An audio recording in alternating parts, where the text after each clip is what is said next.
Hi, my name is Angela, and we are at the Christian Science Society in Healdsburg, California, with my friends, my family, fellow church members, and we're excited to talk about what is keeping us going.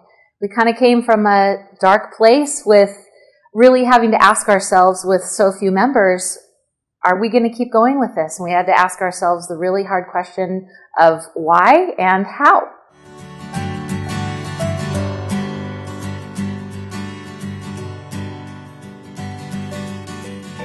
Essentially, a few years ago, our church was basically down to one member. And then my husband, Whit, and I joined. And then our friend Jenny joined. And we were to 4 members. Even at 4 members, we had to start asking ourselves what we wanted our church to be, if we wanted to keep going or if we wanted to close our doors.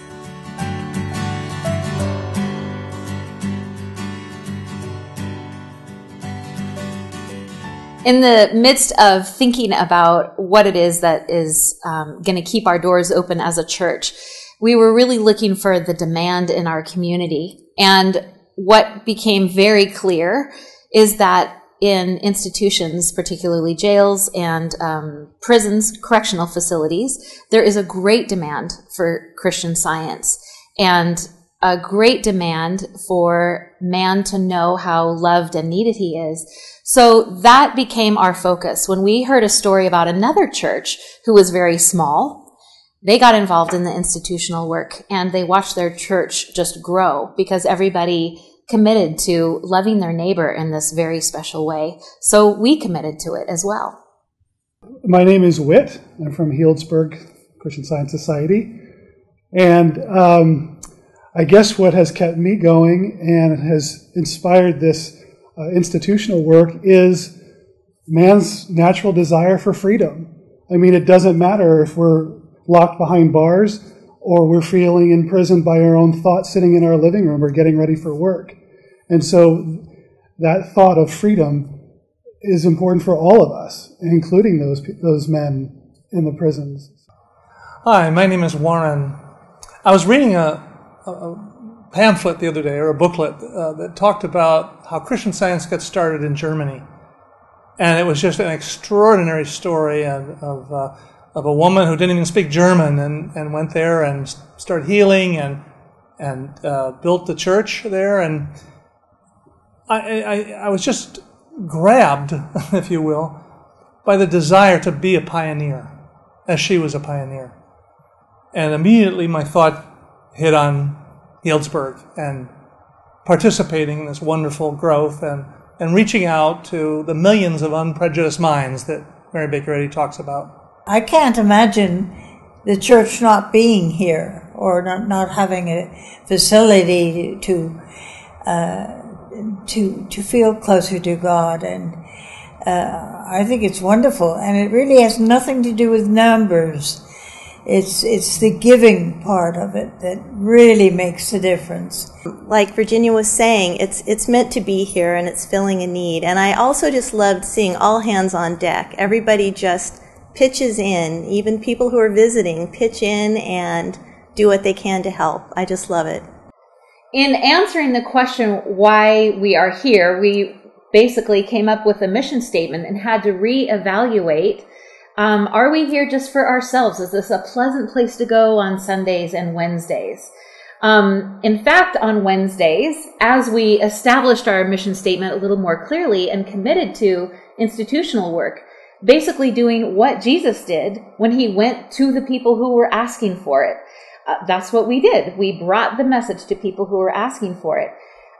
Even though the temptation while we had come up with this mission was to pull back a little bit. Fewer people were coming to church. We had Wednesday testimony meetings just once a month. We decided that we were going to start having them every single Wednesday. And it seemed like it made no sense. People weren't coming. But that was, to Virginia's point, it was about the giving and the love. It wasn't about the numbers. And so in having that expanded sense of love for our neighbors, right where it was most needed, it's amazing how other people start to come through the doors, not just the people that we're seeking. My wife and I are some of the other people that came in the doors. And I said earlier that I wanted to be a pioneer. Well, there are pioneers and there are settlers. And I didn't want to be a settler. I wanted to be a pioneer. And to me, what this church represents in many ways is primitive Christianity. It's being there for mankind and reaching out to them and healing.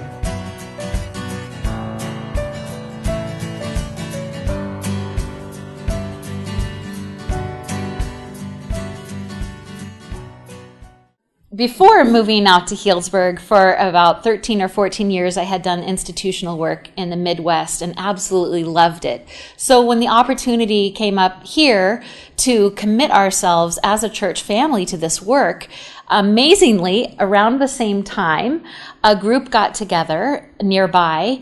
Other Christian Scientists got together and said, "Hey, should we start institutional work here?" And I went to the meeting just assuming that we were rolling. So I said, "Okay, I'm chaplain, let's go."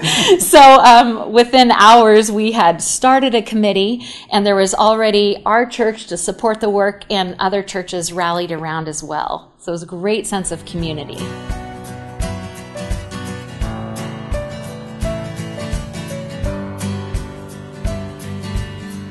One of the things I think that's very exciting about the progress we've made as a church is we're able to experience the healing in our own thought about church, and that healing sense has been able to extend to the prison work.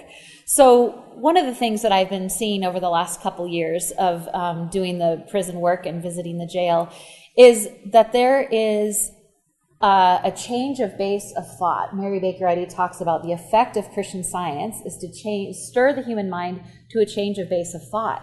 So the healing that is going on in the institutions is not only physical healings, and sometimes they're very small, but they're huge to those experiencing them, but it's also this total change of base where the men, I mostly am visiting men in the state prison, the men are starting to see themselves in a new way. The men are starting to see themselves as God sees them. And I feel like that is a direct result of our church taking a stand individually and collectively to love man and to identify man as God's child.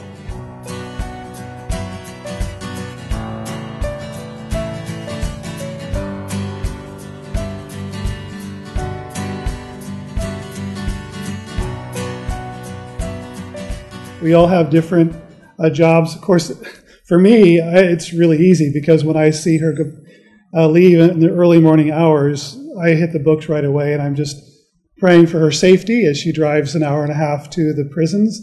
And I pray for her time there with the men, and just open my own thought that knowing man is receptive to this truth.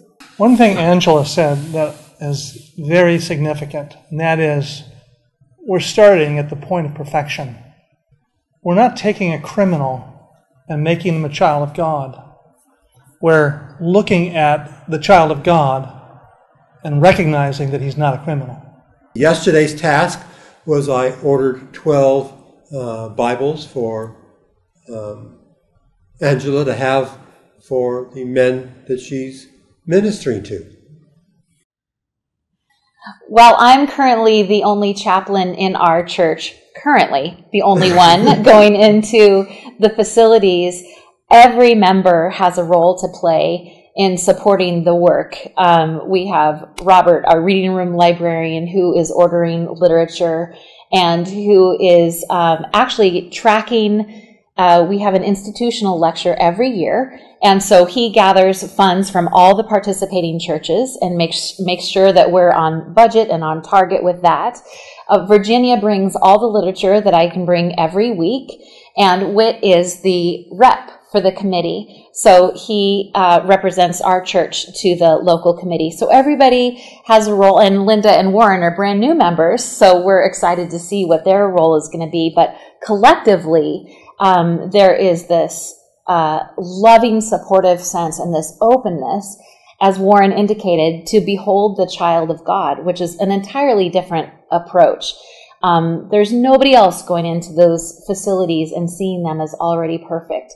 But that's what we have the opportunity to do collectively and individually, and it is so inspiring, and I think that is what is causing our church to grow.